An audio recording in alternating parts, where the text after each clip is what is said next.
want to thank you all for coming out tonight to Book People. We really appreciate you here. And it is my pleasure, as well as privilege, to introduce David Barsamian tonight, presenting Imperial Ambitions, which is a series of interviews held with Noam Chomsky over the span of 2 years. I would like you all to join me now in welcoming him up. David Barsamian.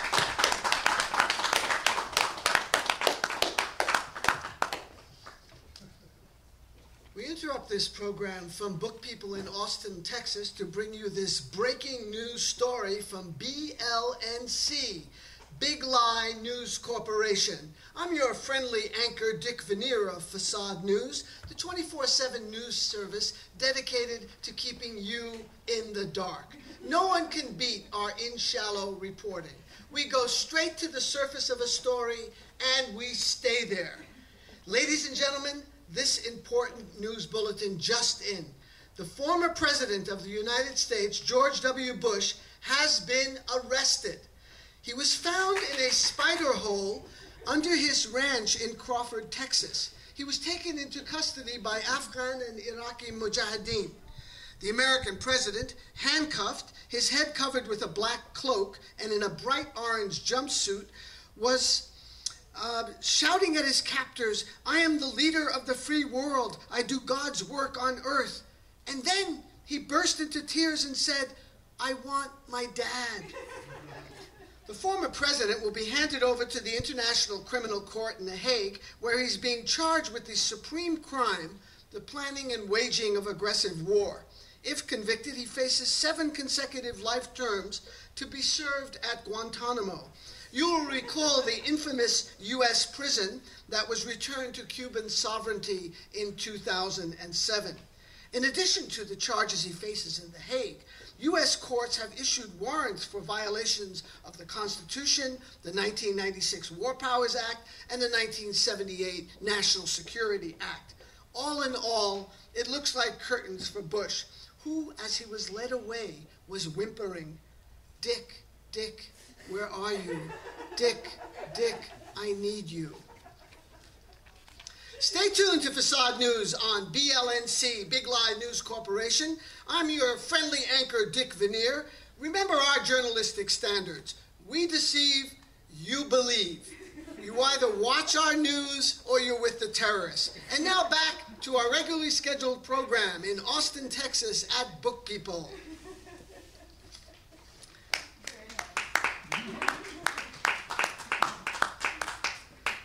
Well, thank you for being here and for your good sense of humor. I think humor is always important in times like these. I'm very happy to be at Book People because independent bookstores are a vital part of oxygen for democracy. And in a period where there is increasing borderization and Barnes and Nobleization, or Barnes and Ignobilization, as I call it, across the country, independent bookstores like this are islands, are oases where events like these can happen. I'm not invited by Borders, incidentally, or Barnes and Nobles to give talks. I wonder why. And you won't find knowledgeable staff either at a lot of those bookstores, beyond the obvious Da Vinci Code and bestsellers. And so bookstores like these are very, very important. I come from a bookstore tradition in a way. When I first moved to Boulder from New York in 1978 and didn't have a job, this was before I got into radio. Left Hand Bookstore is in Boulder, and it is an independent bookstore. And I'll just show you on the back of this T-shirt. It says, "Citizens of democratic societies should undertake a course of intellectual self-defense to protect themselves from manipulation and control." I mean, it's very interesting. Why would citizens, and this is said by Noam Chomsky, with whom I've done, maybe 10 books. I think the latest one, Imperial Ambitions, Conversations on the Post-9/11 World, is the best of all of them. I think we're kind of been able to get right now to core issues. And, the questions are tighter, the answers are tighter. So I think, this is an important contribution, but why would citizens of a democratic society need to undertake a course of intellectual self-defense to protect themselves from manipulation and control? And that's because we here in a democratic society are subjected to a massive amount of propaganda, a massive amount of spin, or, in the new Orwellian terminology, perception management. We don't have propaganda here, we have perception management.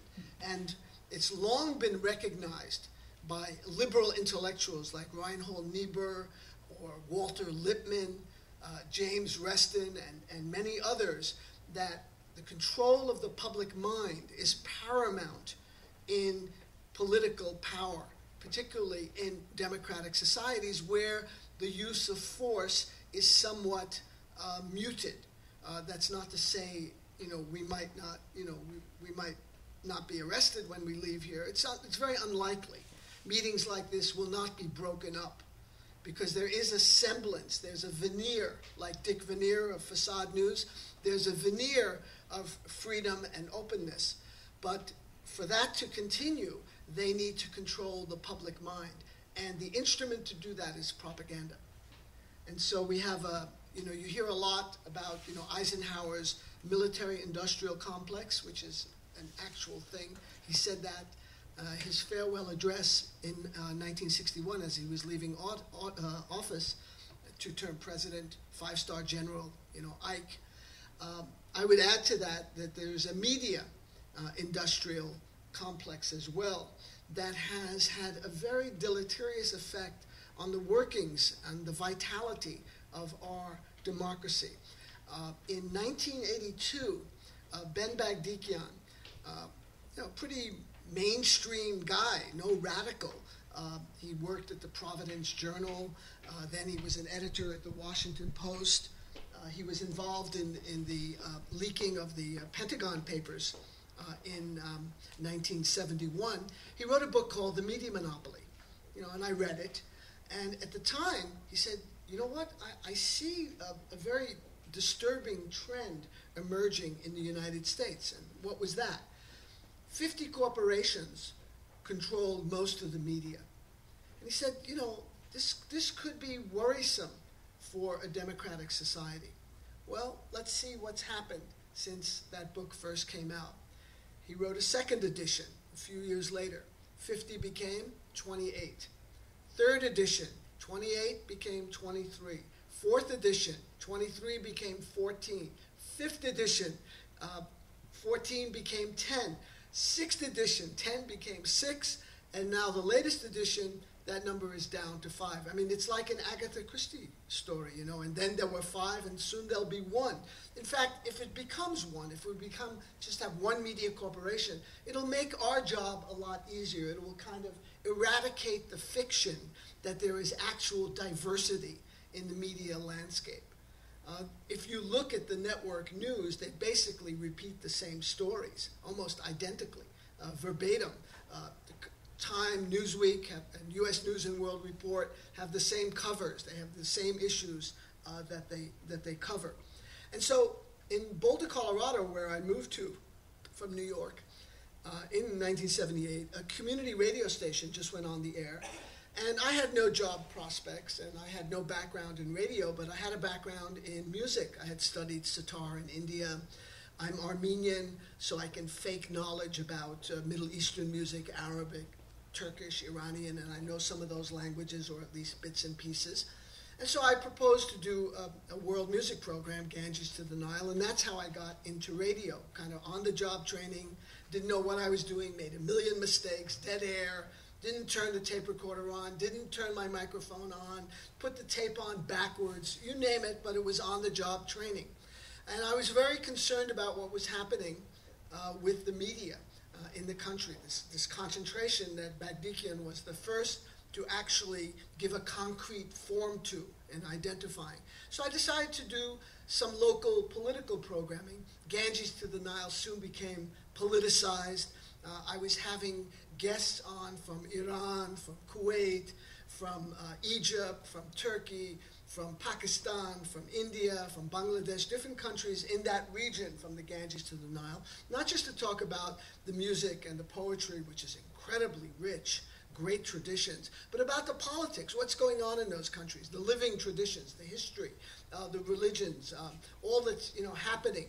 And so that program morphed into hemispheres, and then I began to broadcast nationally and internationally in 1986. So my program, which is a weekly 1-hour alternative radio, is celebrating its 20th anniversary. I'm happy to announce to you. And 2 weeks ago in New York, we celebrated at Carnegie Hall with the Kronos Quartet and Howard Zinn and myself on stage before a slightly larger audience than this. But I don't mind. It's still exciting to be here because to me it's about contact. It's about eye contact. And I couldn't see those people in the $50 and $100 seats out there because the lights were just flooding in, So it's important, to have these kinds of moments because there's a great Sufi mystic poet. His name is Jalaluddin Rumi. He is claimed by many countries. He was born in Afghanistan, so the Afghans claim him. He wrote in Farsi, in Persian, so the Iranians claim him.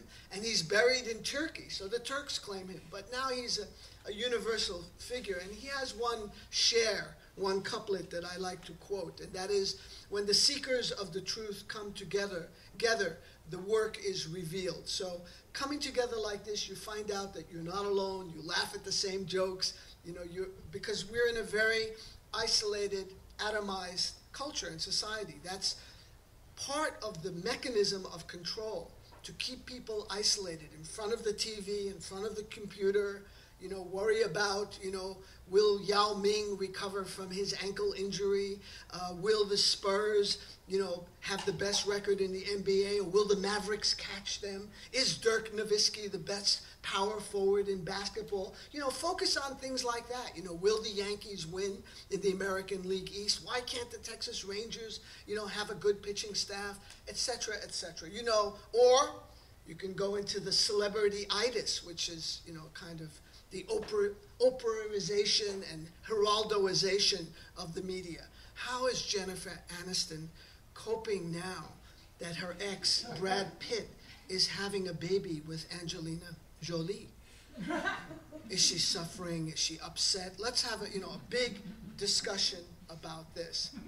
Let's talk about Michael Jackson and his trial. Let's focus on, what is the latest J-Lo thing happening. I just read today, I was shocked to read this in the newspaper. Apparently, I'm glad you're all sitting, Madonna is having very serious marital problems with Guy Ritchie.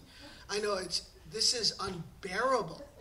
And these are the kinds of things that the culture gets, involved with and has, very excited opinions about. I grew up in a family, I had older brothers, and they were very sports-minded, and so kind of to keep up with them, I always had a mind for sports. And, and if you listen to talk radio shows, Chomsky makes this point, incidentally, and I think it's very prescient, and I have listened to the sports shows on the radio, and I think they're very, very instructive, because when you hear things like, Americans are stupid, they don't have analytical power, they're unable to grasp detail and to recall, obscure facts. Just listen to talk radio, the sports shows, and see the incredible precision of detail that callers have. I mean, they'll call up and say, in 1951, Ted Williams was at Yankee Stadium in the in the top of the 8th inning, and the count was 3-2, and the pitcher threw a curveball, which Williams lashed, and it hit the center field fence, and it was an inside the park homer. Okay, so that's pretty interesting information. Now, the critique comes when the caller says, now that manager at the time knew that Ted Williams always hits this particular pitcher, and in that 3-2 count, he should never have thrown a fastball. That manager should be fired or, just gotten rid of. So there's a kind of fearlessness when it comes to inconsequential issues. You know, like I think Michael Jackson should go to jail. He's a predator. He's a child molester. There's no place in society for him. Why don't they say that about Rumsfeld, who is an actual criminal, or Dick Cheney, or may I dare say, George W. Bush, and Paul Wolfowitz, and Douglas Camboni, and Douglas Feith, and all the other people that surround him, all the other architects of the criminal war in Iraq, and the soon-to-be attack on Iran, if they get their way. If we are still watching trivia shows and Jeopardy and American Survivor and American Idol and all the other weapons of mass distraction. We have WMDs in this country. It is the corporate media.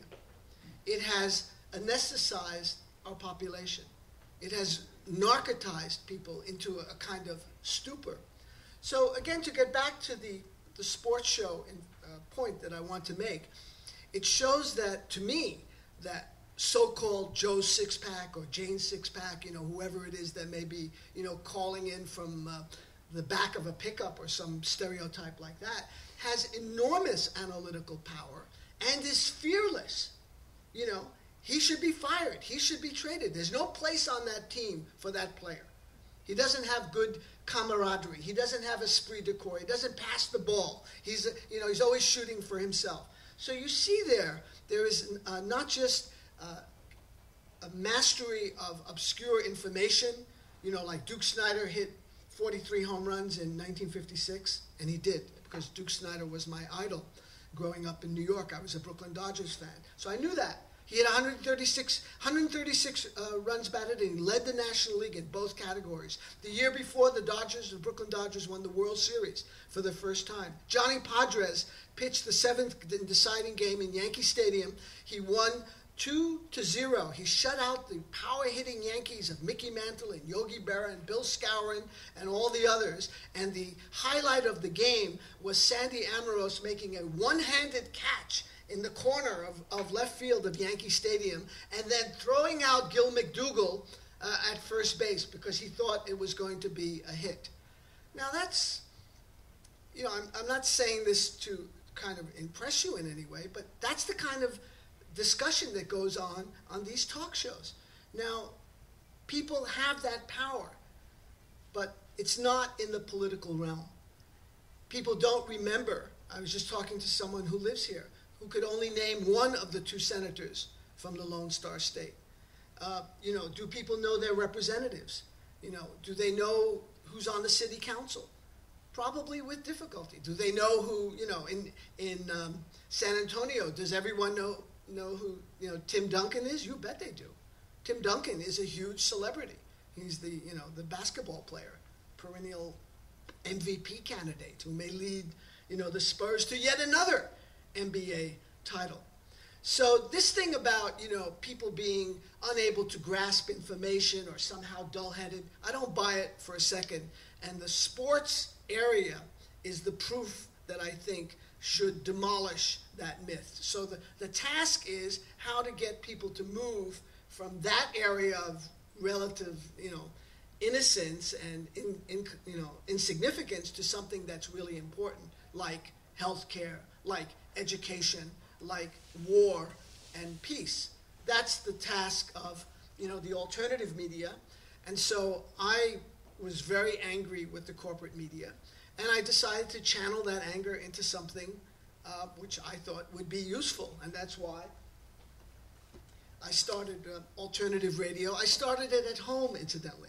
I barely graduated from high school. I don't have any, you know, like credentials. I started it at home, and then it became, you know, a national and now international program, because I wanted to do something about the corporate media. You know, it's good to have a critique. I think it's important about anything. But if you don't have a tonic, if you don't have some kind of solution or some kind of positive suggestion for people, then, you know, you're just like carping, you're whining, you're complaining. Oh, you're just jealous. You know, you don't have, you know, AOL Time Warner behind you. Well, that's true. I don't. And I wouldn't want them behind me. And so I think for psychological reasons, it's important to present an alternative, and that's what I've been trying to do with this program. And last week, in this continuous celebration of Alternative Radio's 20th year, I spoke at the City University of New York with Robert Fisk, who is the Middle Eastern correspondent of The Independent, probably the best single authority and source on what is happening in the Middle East. If you read Robert Fisk, you never would have swallowed any of the whoppers coming out of the White House or the Pentagon about Afghanistan, about Iraq, and now about Iran, or any other, or Palestine for that matter as well, which he's covered. So there are real journalists out there. Not many of them are American. John Pilger is another Brit who is very, very good. Alexander Coburn has Counterpunch, an excellent newsletter. You really, to find the news, you can't go to Pravda. You can't go to TASS. You can't go to the mainstream media, because there you'll get propaganda. There you'll get, the administration spin and the perception management. You've got to go in the nooks and crevices to find information. Like here in Austin at Co-op Radio, there are programs where you can find alternative sources of information. So it takes a little bit of work. And again, that's why bookstores like these are so valuable, because there are books by Tariq Ali, which I've done, and Noam Chomsky, and Howard Zinn, and Arundhati Roy, and so many others, where you can actually find excellent information.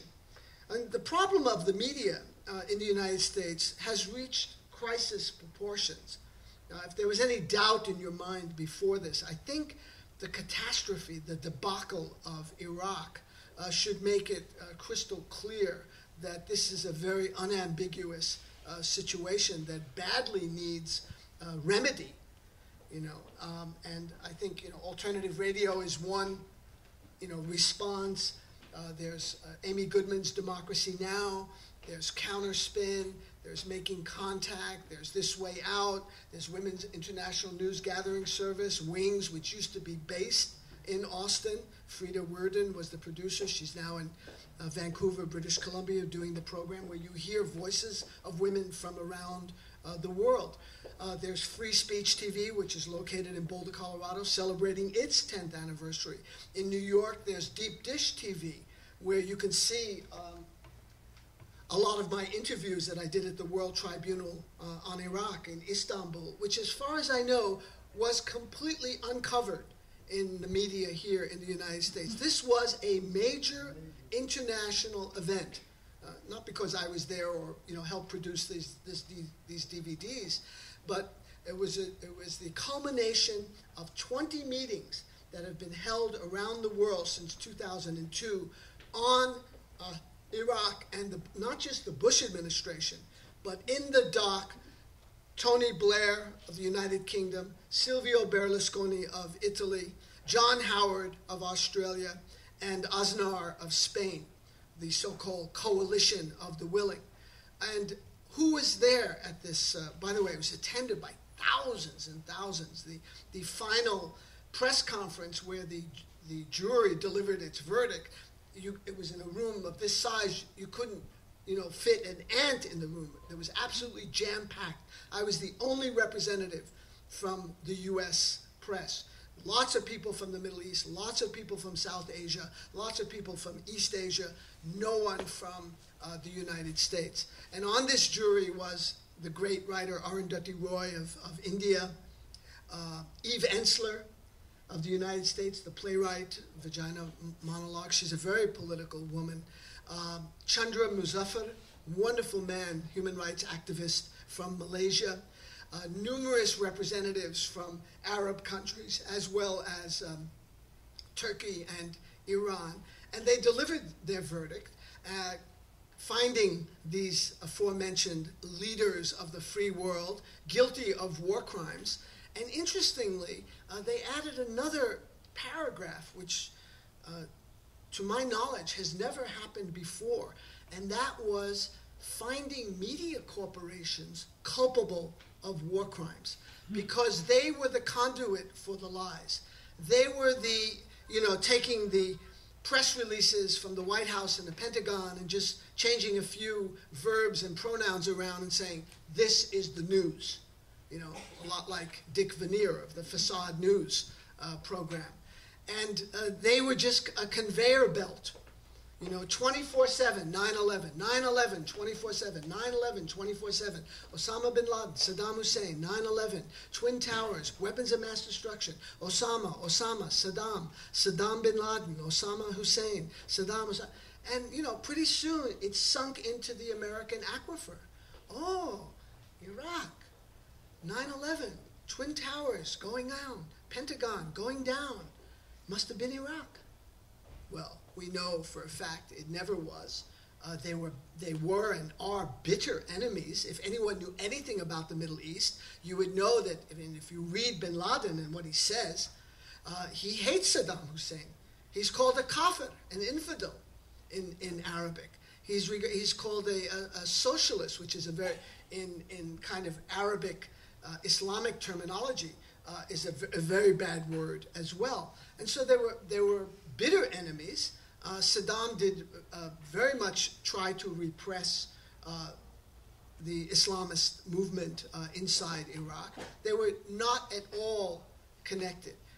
But nevertheless, the media here just repeated these lies over and over again. And so the media were found guilty at the World Tribunal on Iraq in the final deliberations. And naming people like Judith Miller of the New York Times, who was literally a conduit for a whole plethora of lies and misinformation and disinformation and straight-out propaganda. And that's the newspaper of record. That's our best newspaper, right? The New York Times. All the news that's fit to print. Well, it's mostly all the news that's left out. That's where most of the censorship occurs, and the omission, not the commission. It's a very interesting thing. Again, this kind of work that I do, you know, analyzing the corporate media, Chomsky calls it clerical work. Any kid could do it. It just, you know, it's just using common sense and having a few resources at your fingertips. I'll just give you an example of the kind of hypocrisy that goes on. Do you remember Jason Blair? He was a New York Times reporter, young reporter, who invented some, you know, facts and created some stories that were published. And this was discovered by the New York Times. You know, I mean, this is not an honorable thing. I'm not in favor of journalists lying under any circumstances. And the Times did what? They published a 14,000-word mea culpa, beginning on the front page.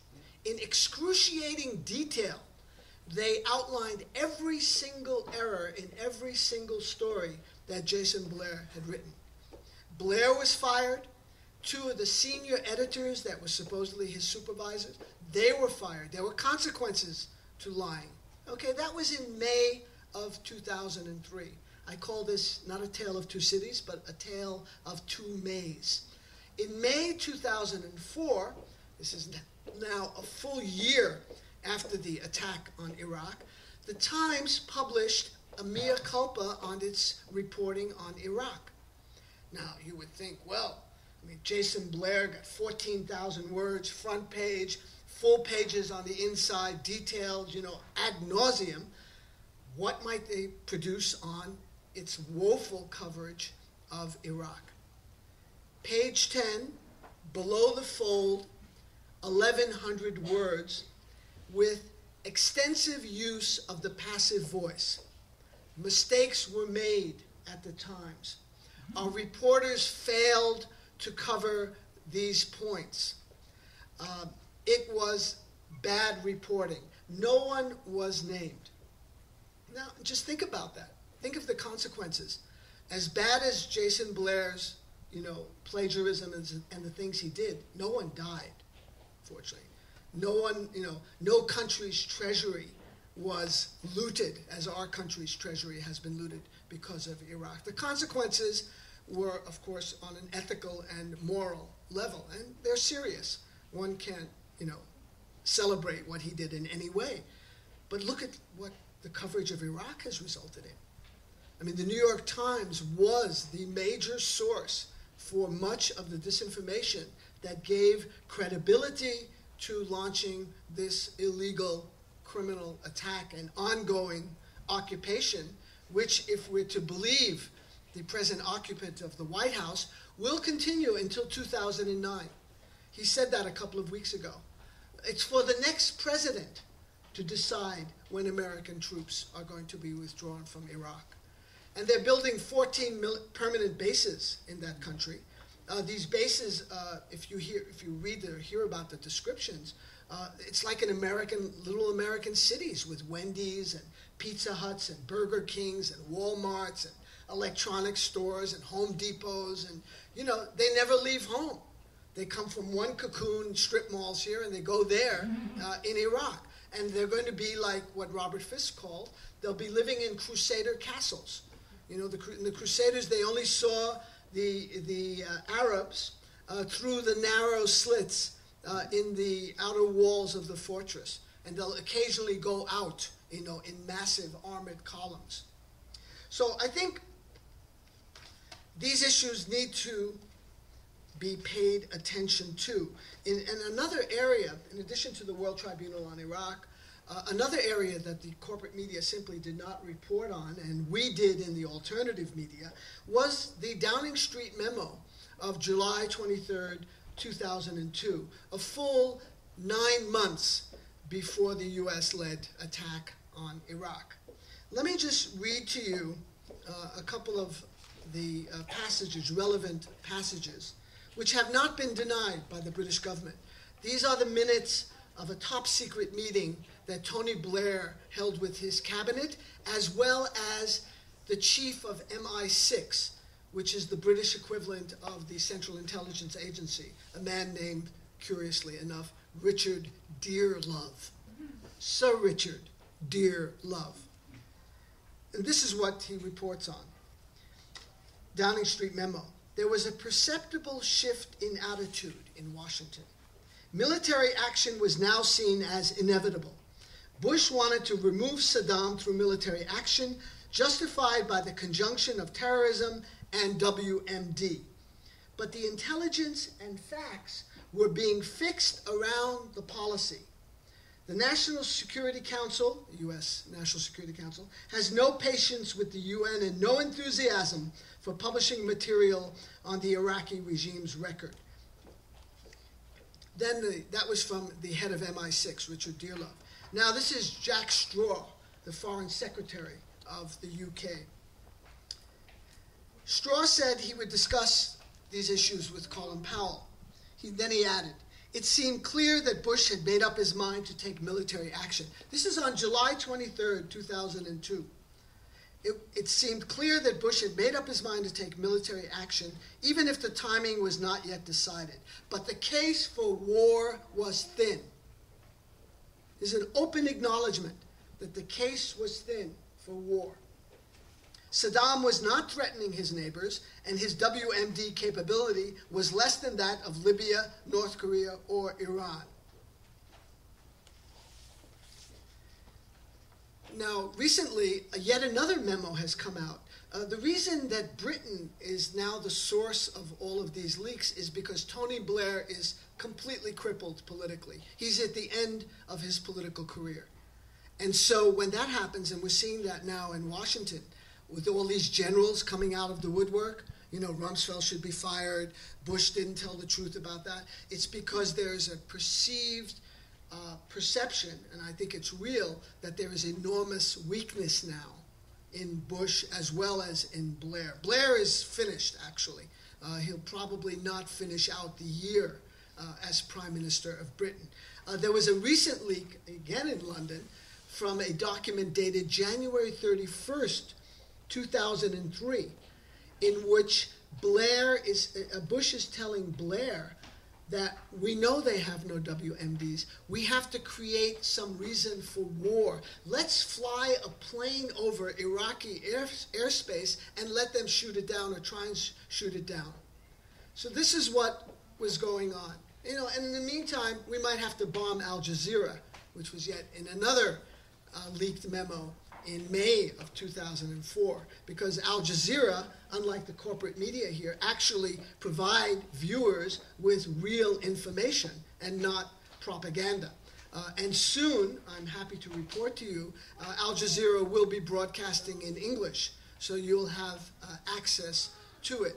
Al Jazeera is based in Qatar, and it has the radical idea that news should be reported from the regions by people who are based in those regions. Also, it's handy that their reporters know Arabic, a language that virtually none of the U.S. journalists, or if you can call them journalists, stenographers, have even the slightest acquaintance with. So this gives them an enormous cultural advantage over U.S. Corporate reporters who practice drive-by journalism. That's what they do. They show up somewhere for a few weeks, get a few tidbits, get a few, government officials who can speak English to get them, get a few quotes from them, and that's called reporting. That's called going to the heart of the story and uncovering, important nuggets. It leaves the American people, the large number of American people, completely bewildered and flummoxed and unaware of what is actually going on. We went to war to eliminate weapons of mass destruction. That didn't work. Now it's, of course, for democracy, but the democracy that's occurring in Iraq is moving toward a theocracy that is going to be dominated by Iran. Iran is in a no-lose situation in Iraq, and as long as Americans remain there, there will be ongoing war and violence. So, I strongly urge citizens of conscience, to insist that the Bush administration withdraw its troops from Iraq and not attack Iran, because this is, when the ship is going down, when you've hit the iceberg, and the captain tells you, "Oh, that was just a dolphin.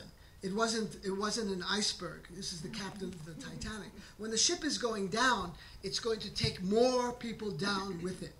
And so to get your attention away from that iceberg, which is now sinking your ship, let's attack Iran, which is a real menace and a real threat. And if you just monitor the language they're using today, just change a couple of the words around, it's exactly the same words they used on Iraq. Iran is a huge threat to the national security of the United States. It's a growing danger. Condoleezza Rice called Iran, which is a country with 5,000 years of history, one of the most sophisticated civilizations in the history of the world. She's calling Iran a country to be loathed. And you see Rumsfeld and Cheney saying that there is no greater threat to the national security of the United States than Iran. We have to, as citizens in a democratic society, resist our being manipulated and controlled and being led by the nose. Why are we so obedient? Why aren't people making noise? I'm not just talking about emails. Emails is not making noise. I don't want to dismiss emails entirely. They're important. I think you should write to your governor and senators and your representatives.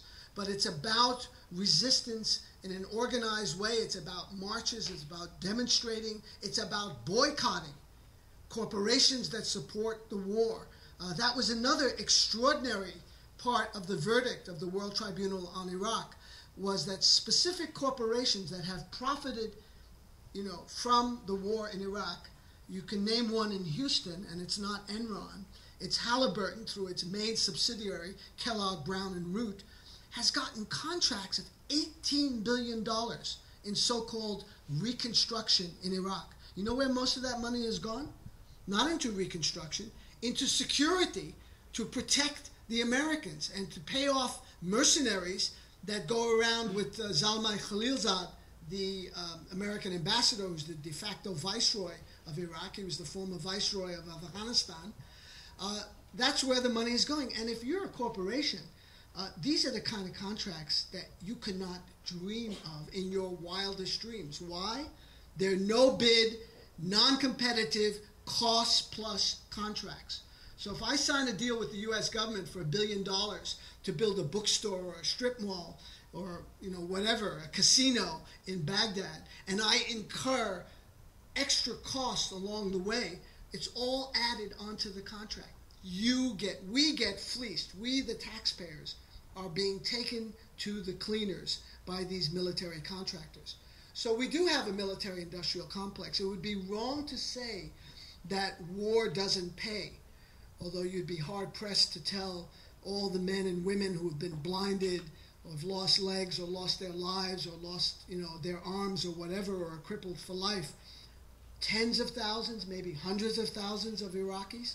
To show you the racism of George W. Bush, who's always beating his breast about being so, worldly and so compassionate and so, caring about the Iraqis. He was asked how many Iraqis have been killed since the U.S. invasion. He said 30,000, more or less. Well, what does that mean, more or less? Does it mean less? Does it mean 100,000? Does it mean 200,000? Do you think he could answer the question, how many American soldiers have been killed in Iraq, with 1,500 more or less? There would be an outrage. But he can get away with that because Iraqis have been demonized. They have been dehumanized.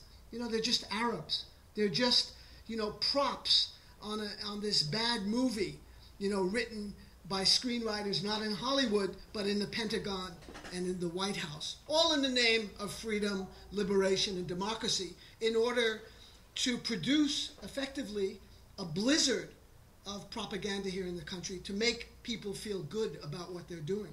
But I can tell you from someone who's been in the region, this war is intensely unpopular, and Iraq has become a breeding ground for Al-Qaeda. This was their dream, that they could lure the Americans into an Arab country. Not just any Arab country. You have to understand what Iraq represents in terms of Arab civilization and culture. It is at the heart of Arab civilization and culture. Baghdad itself is a city that goes back centuries, thousands of years. Iraq is where the first law code was developed. Writing was developed. Agriculture was developed. Architecture, music, poetry, an incredibly important country in the firmament of the Arab world. So this is not some backwater, this is not Yemen or Tunisia. This is right at the heart of Islamic civilization. And for the U.S. to attack a country that was not threatening it is, again, a major international war crime for which people should be held accountable. What kind of democracy do we have when people who commit crimes are not held to account? Rather, they're celebrated. They're given congressional gold medals like Tommy Franks, the general who led the war on Iraq. The hapless CIA director, George Tenet, was given the Presidential Medal of Freedom. Paul Bremer, the idiotic and know-nothing counsel, of the Provisional Iraqi Authority, was given the Presidential Freedom. These guys should be in Sing Sing. They should be facing a war tribunal in The Hague for planning and waging aggressive war, and that's what they've done. And it tells you a lot about the country, the media, when there isn't a discussion about this, that nobody knows about the Downing Street memos, for example. When the Downing Street memos came up and it was brought to the corporate media's attention, you know what they said? That's old news. We've covered that. Straight out lie. It was not old news. It was never covered. And they've just tried to, bury everything in Orwell's memory hole, because as, Studs Terkel says, we have national Alzheimer's disease in this country. There's no memory. Gore Vidal says we live in the USA, the United States of amnesia. So as citizens, we need to recover memory. We need to know who we are. We need to know history. As Howard Zinn often says, if you don't know history, then when some president goes in front of a microphone or on the TV screen and says, the United States is dedicated to freedom and democracy and liberating oppressed people, then well, was that what happened in Panama in 1989? Was that what happened in Grenada in 1983? Is that what happened in Indochina, in Cambodia, and Laos, and Vietnam? Is that what happened in the Dominican Republic in 1965? Is that what happened in Chile in 1973? Is that what happened in Iran in 1953? In Iran, when a democratically elected government was overthrown by the CIA? That is something that is burning in the hearts of Iranians. That is living memory. Because unlike here, people do pay attention to history, particularly when you're on the other end of the gun. People remember that in Iran, and that's why they don't trust the Americans, because they had a democratic government. But what was the fault of Mohammad Mossadegh? He had the funny idea that Iran's oil revenues should benefit the Iranian people. I mean, what a ludicrous notion. Didn't he know it should benefit Texaco, and in those days it was Texaco, now of course it's Texaco Chevron, and Esso, which is now ExxonMobil, and the other, big oil corporations?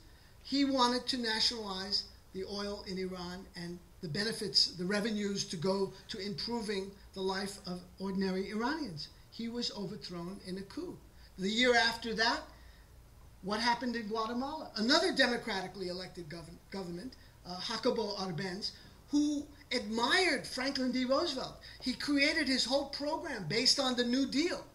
He was overthrown in a coup. So when an American president or somebody on the corporate media says, the United States is dedicated to democracy, you have to say, like they say in Japanese, chotomate kudasai, just wait a second.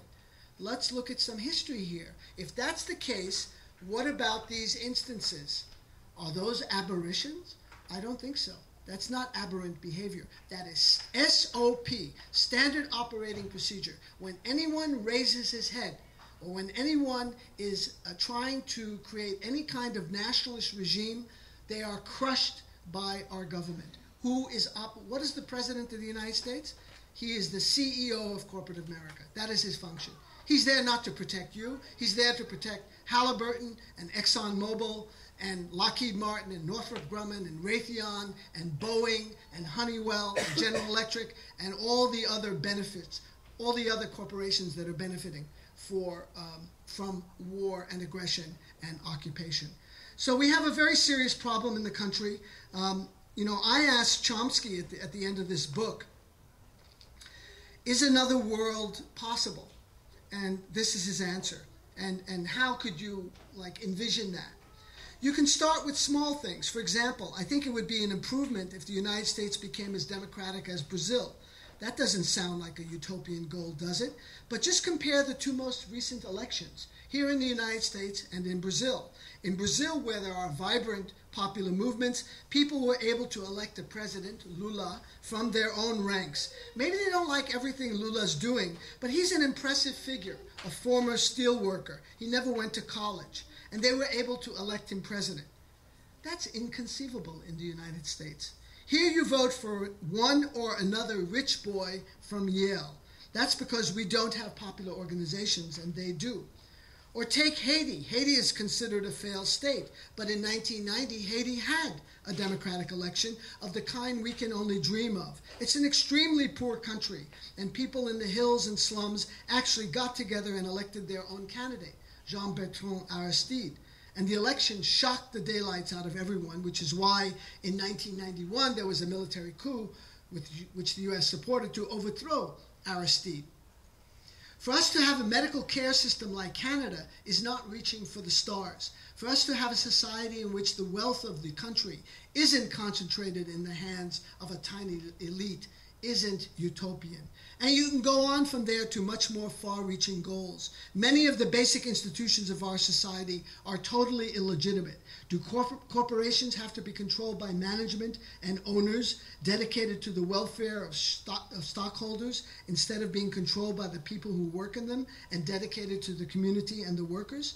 It's not a law of nature. And indeed, brothers and sisters, ladies and gentlemen, it is not a law of nature. And to the question, which I get in every single talk I give, and Chomsky does, and Howard Zinn, and Angela Davis, people always raise their hand. What can I do? I'm only one person. Well, of course you're only one person. I can see that. We're all one person. But when you unite with people, as Rumi says in that poem, you can build movements and organizations. So I asked Chomsky about this because, he's always asked this question. What should I do? This is what he says. I'm only asked this question by American audiences. I'm never asked this in the third world. When I go to Turkey or Colombia or Brazil, they don't ask me what should I do. They tell me what they're doing. When I went to Porto Alegre, Brazil for the World Social Forum, I met with some landless campesinos. They didn't ask me what they should do. They told me what they were doing. These are poor, oppressed people living under horrendous conditions. and they would never dream of asking you what they should do. It's only in highly privileged cultures like ours that people ask this question. We have every option open to us and have none of the problems that are faced by intellectuals in Turkey or women's rights activists in Pakistan or campesinos in Brazil or fighters for workers' rights in Bangladesh. We can do anything, but people here are trained to believe that there are easy answers. It doesn't work that way. If you want to do something, you have to be dedicated and committed to it day after day. Educational programs, organizing, activism, let me add to that, information, reading, community radio, internet websites like commondreams.org, Truthout, BuzzFlash, ZNet, Alternet, getting things like that. All of this is what is required. That's the way things change. You want a magic key so you can go back to watching television tomorrow? It doesn't exist. Noam Chomsky. So on that note, I thank you very much. And if there are any comments. So let me just run down some of the goodies I have here because, as I mentioned earlier, my speaking fee is $100,000, which I don't think is unreasonable. That's what war criminals like Henry Kissinger and Colin Powell are charging, so I'm entitled to that. But, here, Austin, they could only offer me $50K, which I reluctantly accepted. I mean, it's a decent, I have to earn something. But I have some CDs of new programs. If you order them from Boulder, they're $15 each. They're only $5 each here. And they're very special programs. It's my latest interview with Noam Chomsky on Iran. And I think one of the greatest political talks ever given in America, that is Martin Luther King's Beyond Vietnam speech at Riverside Church in New York on April 4th, 1967, when he called the United States the greatest purveyor of violence in the world. And if you read this, hear this, he identifies the triplets of militarism, racism, and capitalism. And every time he mentions Vietnam in this speech, if you insert Iraq, you think he hasn't missed a beat. That's what he's talking about. He's talking about oppression, illegal wars, imperialism, U.S. hegemony, U.S. domination of natural resources, and a U.S. sense of superiority. We are the Übermenschen, and the rest of the world are Untermenschen. They are lesser than we are. So we have a right to conquer. We have a right to dominate. And incidentally, every single imperial power in history has always put this ideology forward, that we are a superior civilization and we are delivering enlightenment to the unenlightened peasants in South Asia, West Asia, East Africa, wherever imperialism has occurred. So these two for 10, the 4 DVDs, 5 hours, Arundhati Roy, Dar Jamel, who's an unembedded American reporter. If you want to go to a good website, find out what's going on in Iraq, go to darjamel.com. I'll get you the spelling later. It's too complicated. It's an Arab name. And I've got a whole bunch of interviews in here also as well. The books, you see them here. It's the Noam Chomsky book. There's a new book with Tariq Ali, who's absolutely fantastic. I can think of few people more insightful or perceptive in talking about the third world, because that's where he's from. He's from Pakistan, although he's been based in Britain. What's going on in Islamic countries, in Iran, in Turkey, in Pakistan, in Egypt, and elsewhere. I think there are few to rival Tariq Ali and his breadth of knowledge about imperialism and history, European as well as Asian and Middle Eastern. There are free catalogs here for those of you who didn't pick up one. This is how I support the alternative radio project. I've got one book here by the great Howard Zinn, one copy left. I'm going to Houston in the morning to speak at the University of Houston, and tomorrow evening to do a benefit for Voices Breaking Boundaries. If you know people in Houston, let them know I'm going to be there. At the Artery. Sorry? At the Artery. It's at the Artery, thank you. On Jackson? Jackson. Okay, so if you know people there, let them know. And this is what I do. Next week, I'm going to LA to interview Gore Vidal for the Progressive magazine. Last month, my interview with Cindy Sheehan appeared in the Progressive. Then I'm going on a 2-week speaking tour of Oregon and Washington. So it's getting the word out. It's linking up with small groups and big groups. Speaking in Carnegie Hall, before a packed audience. Speaking at Book People in Austin. Big and small in between. It's all part of outreach and building a movement. So to get people not feeling isolated and alone and atomized and I'm the only one thinking these funny thoughts. You're not the only one. There are millions and millions of people in the United States that have figured out, actually, that we are living in a criminal state right now, ruled by criminals. You can even see it in the poll ratings. The one thing Bush has had going for him was trust. People trusted him. Now they don't trust him anymore.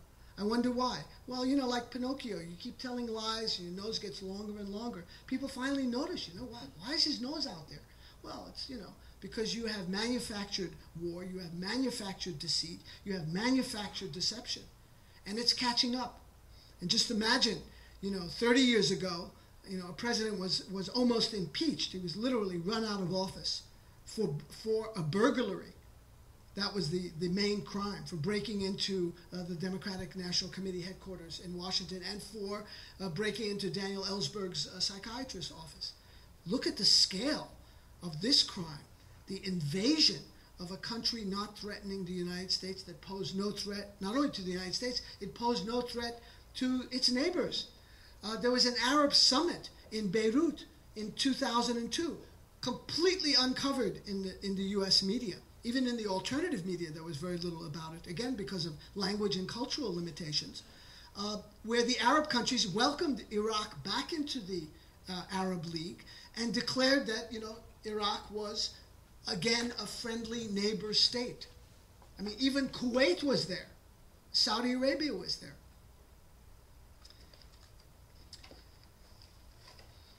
So, any comment? You want me to sing, dance, tell bad jokes? She has a really good joke to tell. I have a good one too.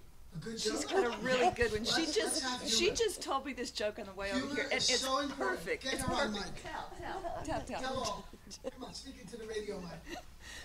Okay, there's this guy who dies and goes to heaven, and he meets St. Peter at the gates, and he notices these clocks, and St. Peter says, well, everyone in the world has a clock, and it's a lie clock, and every time you tell a lie, the clock goes, the hands turn around. And so he said, just for example, this clock is Mother Teresa's clock, and the hands on this clock have never moved. So that means that she never told a lie. And he goes, oh, very interesting. Well, whose clock is this? And he said, well, that's Abraham Lincoln's clock. And the hands on that clock, they've moved twice, which means that a couple of times in his life he told a lie. And so the guy goes, okay, well, tell me, where's George Bush's clock? And he goes, oh, well, his clock's off in Jesus' room. He's using it for a ceiling fan. Do you want to contribute one? Yeah. Come close. This is for radio, so it'll be good. Well, Bush was getting briefed during, the whole Iraq thing, and they come in and they tell him, Mr. Bush, 3 Brazilians died today. And he just almost collapses to the floor. Oh, my God. Oh. I go, well, Mr. President, it was just, that's not a very big deal these days. And he goes, oh, no. How many's in a Brazilian? Oh, God. W was in Brazil in November, and he declared to Lula that it was a big country. And he learned for the first time that there were black people in Brazil. Brazil has one of the largest black populations in the world. It's that good seed. This was right after, his stunning success at Mar del Plata at the Latin American Summit. I say that in quotes, where he was literally run out of town by Chavez and hooting mobs. And speaking of hooting mobs, Dick Cheney, who has an approval rating of 18%, that would be, his wife, his family, immediate friends, 18%, that's extraordinary. He threw out the first ball at a baseball game yesterday in Washington and was booed. I mean, you know, here's the guy who can't shoot straight. The other day he was in Waco at a fundraiser for some, you know, right-wing congressman that's running. He said it without a sense of irony. It's great to be back in Texas because the last time he was here, he shot somebody in the face. I was telling Salvador here in the 1960s, there was a famous novel by Jimmy Breslin, who's kind of an old-time New York reporter. It's called The Gang Who Couldn't Shoot Straight. It was literally a kind of forerunner of The Sopranos.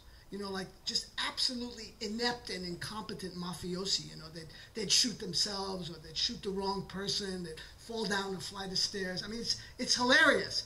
And, you know, in this sense, it's not that hilarious because it's not hilarious at all because the consequences for us, our economy is being wrecked.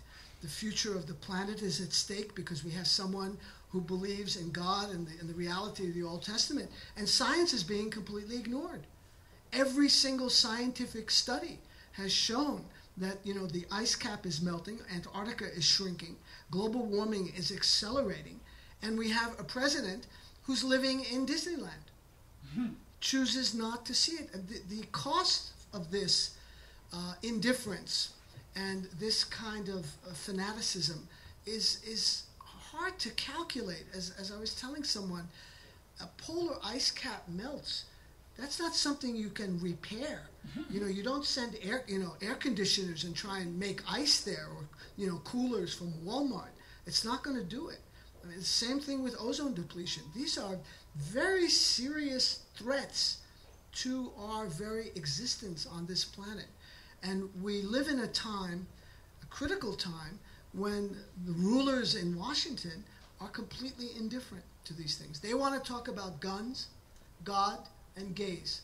That's what's important. Gay marriage, abortion, reproductive rights, cultural issues, whether there's too much obscenity or sex on TV. You know, I feel like I was telling someone also today, you know, this year is the 50th anniversary of Howl, Allen Ginsberg's, you know, landmark poem, which just, you know, broke open floodgates for expression. You cannot hear this poem on any radio station in the United States today.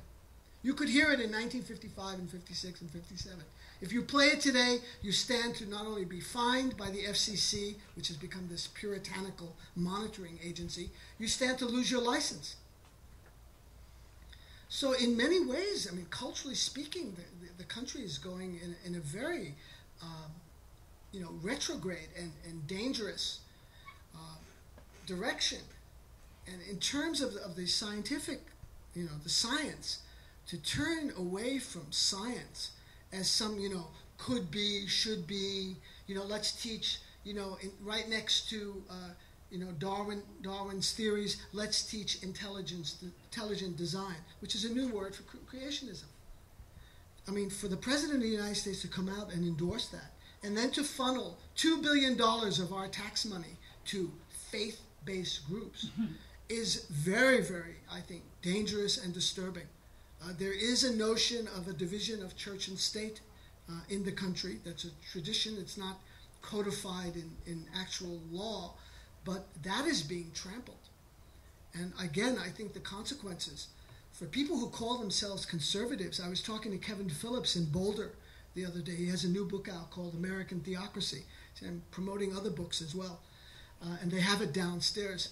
He's an old-fashioned Yankee conservative. You know, maybe like a Rockefeller Republican from the 50s and 60s. You know, Jacob Javits, George Aiken in Vermont, Margaret Chase Smith in Maine. You know, these were like Henry Cabot Lodge in Massachusetts. People who believed in living within their means, having a balanced budget, not getting involved in lots of foreign adventures and interventions. This is the classical definition of conservative. He cannot recognize that term the way it's being used today by people who call themselves conservatives. They're actually radicals. They are extreme reactionaries, plus they're militarized reactionaries waving a cross. Now, we've seen what that kind of zeal can do historically. I mean, there are precedents. And they are fast causing the disintegration, not just of U.S. moral authority. I mean, you just have to travel outside the country, as I do, to get a grasp of that, but of U.S. Economic security, as well as environmental security.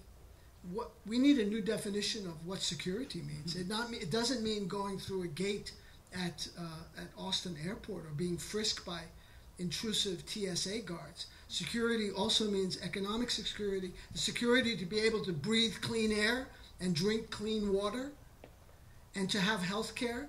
That is real security. Not hiring, the homeland insecurity, as they call them, which can't do its job. Katrina just was very effective in blowing away any kind of pretense that there's, first of all, competence, and that there's money. There is no money. $500 billion is going to the war machine. Eisenhower was way too conservative. It's much more than a military-industrial complex. It is a militarization of the whole economy. And very cleverly, they put military parts production in every single congressional district in the country, so that no one can vote against the Pentagon budget because it's jobs. So they are dictating where our monies are going. 50% of our federal budget that is discretionary, goes to the Pentagon, which is busy building new nuclear submarines, aircraft carriers, bases. I consider myself fairly well informed until I read Chalmers Johnson's book, The Sorrows of Empire. I've been saying for years, the United States has over 100 military bases around the world. Well, I was slightly off by 600. Now, I learned from Chalmers Johnson's book that they, it's hard to know what pronoun to use. They, we don't have. They have 725 bases around the world, installations, ports, and things like that. That's just mind-boggling. This is way beyond Rome or Britain or Spain or any of the previous empires. It's the New World Order. It's the New World Order. And it smells a lot like imperialism. It smells a lot like follow the money and find out who's really getting rich. Yeah, follow the money. Exactly. Are you going to be going to a MARC conference in Amman, Jordan? It depends when that is. I don't November know. 11th. November 11th, I'm going to be actually with the Kronos Quartet in Vienna with Howard Zinn. Wow. Oh, wow. Yeah, yeah. So I was telling people that AR just celebrated its 20th anniversary with a whole bunch of events. Robert Fisk in New York last weekend. So listen, you got to buy some books from the store to justify, maybe they'll invite me back. Because it's not my looks that got me here. So please, whatever you can do. Sorry? It's your snappy dressing. Well, that too. Left-hand bookstore, and the Chomsky quote on the back, which I read about. Citizens of a democratic society need to undergo courses in intellectual self-defense to protect themselves from manipulation and control. That's Chomsky. So, thanks very much for coming.